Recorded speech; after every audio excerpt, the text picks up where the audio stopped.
제가 뭐 이 말이 정답은 아니지만 저는 사실 밥보다 더 안전하다고 얘기하거든요. 탄수화물이 더 위험합니다. 그런 탄수화물을 매일 먹는 것보다 탈모약을 매일 먹는 것이 저는 더 안전하다고 생각합니다.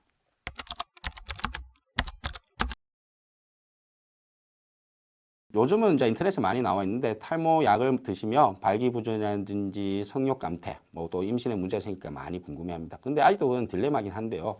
실제로 아까 말씀드렸듯이 피나스타리드 계열이나 두타스타리드 계열은 테스토스테론이라는 남성 호르몬이 DHT로 갈 때 필요한 5알파 리덕타제라는 효소를 차단하는 약입니다.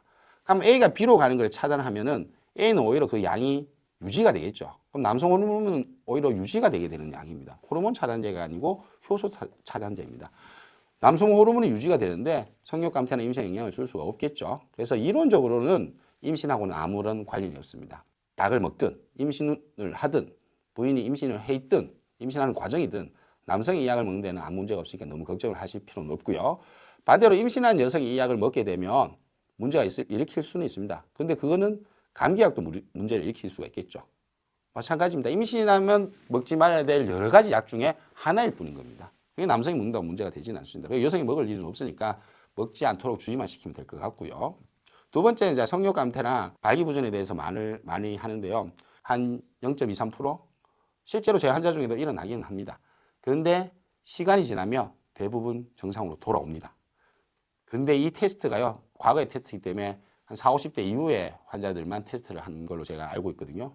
나이가 들어서 생긴 거거든요. 그거랑 비교가 잘 안 됩니다. 그래서 그런 걱정은 할 필요 없고요. 그리고 요즘은 발기부전이 생기게 되면 그걸 치료할 수 있는 약이 만들어졌습니다. 뭐 사람들 다들 아시겠지만 비아그라, 시알리스 있죠. 이 약은 실제로 발기부전 치료제로 만들어진 것은 맞습니다. 대신에 이 약은 원래 목적은 미세 혈관을 확장시켜서 심장이나 머리로 가는 혈관을 개선하고 전립선 가는 혈관을 개선해서 전립선 기능을 좋게 하고 심장 기능을 좋게 하고 머리를 맑게 개선한 겁니다. 그래서 시알리스의 용량을 적당히 조절하게 되면 이미 개발됐습니다. 그걸 먹게 되면 약으로 인한 심리적이든 뭐든 발기부전을 치료를 하면서 전립선도 좋아지고요. 심장도 튼튼해진다고 하고요. 그 다음에 머리도 맑아져서 이게 우리 항노화라고 하죠. 좀 젊어질 수 있습니다. 그래서 발기부전이 걱정돼서 약을 끊게 되면 머리가 다 빠져요. 그러면 그런 심리적 위축이 더 발기부전을 일으키기 때문에 약은 꼭 드시는 게 맞을 것 같습니다. 머리는 자신감입니다.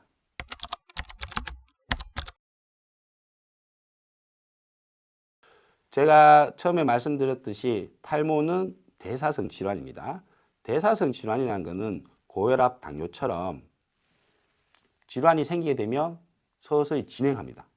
하면 그 진행을 막기 위해 초기에 약을 통해서 조절을 하죠. 혈압을 조절한다든지 당 수치를 조절한다든지.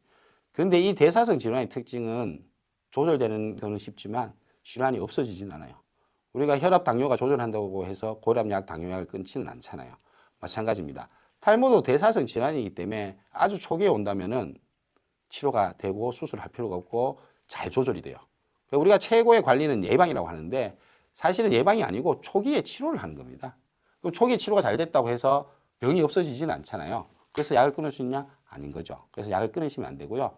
고혈압약, 당뇨약이 좋아지듯 탈모약도 평생 조절을 위해서 먹는 약은 부작용이 거의 없습니다. 제가 뭐 이 말이 정답은 아니지만 저는 사실 밥보다 더 안전하다고 얘기하거든요. 탄수화물이 더 위험합니다. 그런 탄수화물을 매일 먹는 것보다 탈모약을 매일 먹는 것이 저는 더 안전하다고 생각합니다.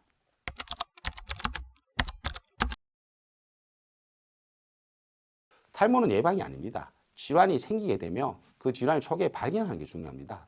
뭐 탈모 예방, 고혈압, 당뇨 예방 똑같이 운동 많이 하고 음식 조절하는 거 그건 예방 맞아요. 근데 최고의 탈모의 예방은 초기에 진단을 하는 것이 제일 중요합니다. 그래서 자가진단법은 조금 전에 말씀드렸듯이 나의 머리에 힘이 빠진다, 숨이 죽는다, 스타일링이 안 된다. 그러면 탈모를 의심하시고요.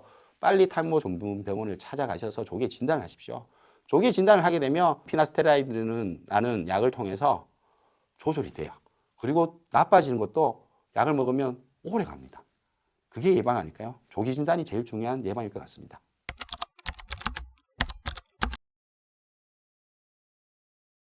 탈모 약에 대해서는 조금 전에 말씀드렸죠. 머리카락이 나빠지는 것을 막는 겁니다. 내가 가지고 있는 지금 머리카락을 더 나빠지지 않게 하는 게 탈모 약의 치료라고 보시면 돼요. 그런데 약해진 머리카락이 있다면 약을 먹으면서 그게 다시 뿌리가 살아나요. 그러면 그게 좋아지겠죠. 그래서 우리가 그거를 지금 상태의 20%라고 얘기합니다. 하면 탈모 치료의 가장 초기에 왜 치료하냐면 제가 100의 머리 굵기를 가지고 있는데 80이 되잖아요. 그럼 20%가 좋아지면 96이 될 수가 있어요. 그럼 60에 왔다. 그럼 치료를 하면은 72가 되겠죠. 그러면 그 나머지 30%를 수술로 커버를 한다고 보시면 됩니다. 그러면 수술은 어떤 것이냐? 후두부에 있는 정상 건강한 머리카락을 앞으로 옮겨 심는 겁니다. 이식인 거죠. 머리카락은 10만 개의 장기입니다. 각각의 장기가 다 달라요. 그 10만 개 중에 앞쪽에 있는 머리카락 중에 한 10,000개 정도가 잃어버린 겁니다. 그럼 그 10,000개 부분을 뒤에 있는 건강한 머리카락을 옮겨 심는 거죠. 그게 모발이십니다. 그러면 좋은 나무를 옮겨 심는다고 해서 지금 10,000개가 죽었지만 나머지 5만 개의 머리카락이 지금 나빠지고 있는데 뒤에 있는 머리카락을 앞으로 옮겨 심는다고 해서 그 5만 개 머리카락이 나무가 살아나는 건 아니잖아요. 그렇기 때문에 수술은 새로 나무를 심는 거고 약물 치료는 기존 머리카락이 나빠지는 것을 치료하는 거라고 생각하시면 됩니다. 그래서 두 개는 완전 별개의 치료라고 생각하셔야 됩니다.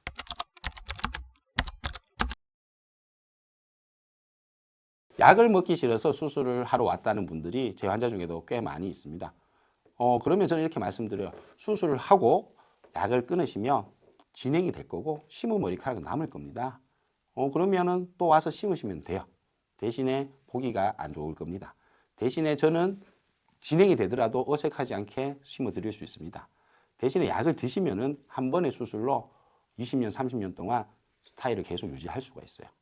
그래서 수술을 한다고 해서 약을 끊는 거는 결코 추천드리는 방법은 아닙니다. 그래서 약을 먹기 싫어서 수술을 한다. 요거는 조금 어폐가 있는 말이라고 생각하시는 게 맞을 것 같습니다.